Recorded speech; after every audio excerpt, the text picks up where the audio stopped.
Salut à tous, c'est Sovana, j'espère que vous allez bien. Il y a des rumeurs qui nous disent que le prochain domino qui pourrait s'effondrer serait l'immobilier commercial américain.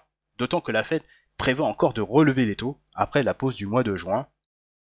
Mais pourtant, cela ne m'a pas dissuadé d'investir dans une REIT spécialisée dans les bureaux avec plus de 4% de rendement. J'avoue que c'est un pari osé en m'inspirant d'une des leçons de Warren Buffett. Soyez avide quand les autres sont craintifs. Mais avant de parler de mon dernier investissement, j'ai envie d'apaiser les craintes d'un remake de la crise de 2008. Je pense qu'on vend excessivement la peau de l'ours avant de l'avoir tué. Oui, l'ETF XLRE, l'ETF phare des REIT américains, est en bear market depuis le début de l'année 2022, même si on a une stagnation des cours depuis quelques mois. Il faudrait défoncer cette ligne de tendance baissière et surtout repasser au-dessus de la moyenne mobile à 200 semaines pour envisager un retournement de tendance définitif. Et pour le moment, nous en sommes loin, mais fort heureusement, en surface, les REIT sont mieux préparés à naviguer dans un environnement de taux élevés et d'incertitude économique. Premièrement, vous voyez que la majorité des dettes sont à taux fixe. Deuxièmement, vous voyez que les REIT ont nettement réduit leur effet de levier et disposent de bilans plus solides qu'auparavant. Et cerise sur le gâteau, leur dette sur EBITDA se situe à 5,9 contre 8 lors de la crise financière de 2008. Et dernièrement, il y a des REIT qui réussissent à augmenter leurs dividendes. Maintenant, revenons à nos moutons. J'ai investi dernièrement sur Alexandria Real Estate Equities, qui est techniquement une REIT de bureau, mais avec la particularité d'être investi sur les secteurs des sciences de la vie, ou plutôt, faire plus simple, sur le secteur de la santé. Elle loue des espaces de laboratoire à des sociétés pharmaceutiques comme Sanofi, Pfizer, à des sociétés de dispositifs médicaux, à des sociétés de recherche universitaire ou au gouvernement américain, ou encore des sociétés de biotech, qu'elles soient publiques ou privées.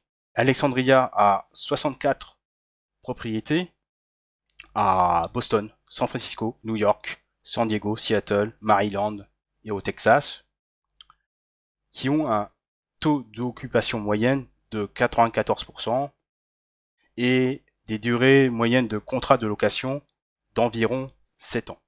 Et si je regarde du côté des données financières, Alexandria a d'excellents indicateurs sur sa dette, une dette nette sur EBITDA de 5,3 et un taux de couverture des intérêts à 5, alors que ce ratio ne doit pas dépasser, ou plutôt ne doit pas descendre sous les deux. De plus, sa dette est à 96% à taux fixe. Je vous le mets en surbrillance pour montrer que c'est pas du bullshit. Et aucune échéance n'arrive à expiration en 2025. Donc Alexandria peut voir venir en termes de financement. Par contre, je conçois que la baisse de son cours de bourse n'est pas très agréable à voir. Elle est non seulement liée à l'ampleur de la hausse des taux, mais surtout par une baisse de son FFO par action depuis 2020. Alors, depuis 2013, c'était pas mal. Alors que faut que je trouve cette ligne, le voilà, donc le FFO par action. On voit que depuis 2013, c'était pas mal, hein, jusqu'à 2020. Et en 2021 et 2022, le FFO par action est en baisse, souvent lié à des effets de base du Covid. Peut-être que l'entreprise a peut-être surinvesti lors de la crise Covid et qu'elle paye momentanément les pots cassés. Mais néanmoins, le management de l'entreprise a augmenté son dividende en 2022 et plus que probable en 2023. Et je vais vous apporter la preuve. Donc dans dividende sur Sequin Alpha, dividende history, et c'est tout frais comme vous le voyez. Alors pourquoi j'ai acheté cette REIT à plus de 4% de rendement? Parce que la baisse de son cours de bourse me semble excessif, voire exagérée.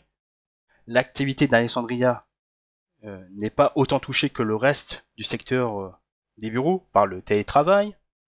C'est également un autre moyen d'investir dans le secteur de la santé. Les divers métriques de son dividende se révèlent rassurants.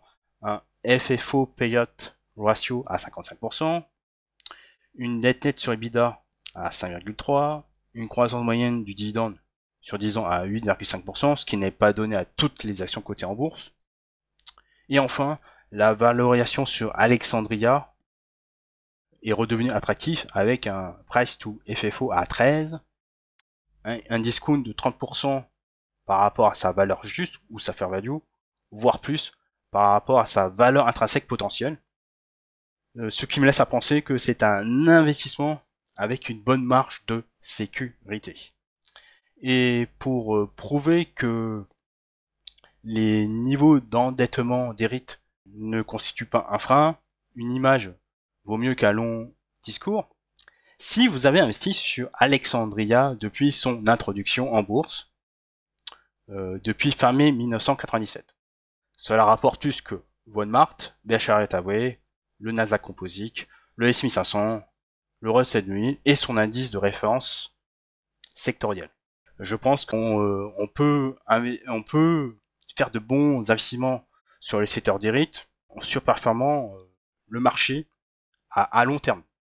Évidemment, à court terme, on voit que le secteur des REIT est le loser depuis 2022 et encore plus cette année, mais on sait que la bourse est toujours un, on va dire, nous a toujours montré que on a toujours des changements d'histoire qui peut se renverser brutalement. Par exemple, les GAFA, en fait, c'était des leaders de marché à partir non pas de début 2010, mais depuis, on va dire, 2015-2016. Alors c'est un peu loin, mais ceci tout frais. Donc il se peut que au milieu de la décennie 2020, on pourra avoir un changement sectoriel qui met du temps à se concrétiser, mais ça risque d'être brutal. Et peut-être 2022, c'est juste qu'un petit aperçu. Voilà, nous arrivons au terme de cette vidéo.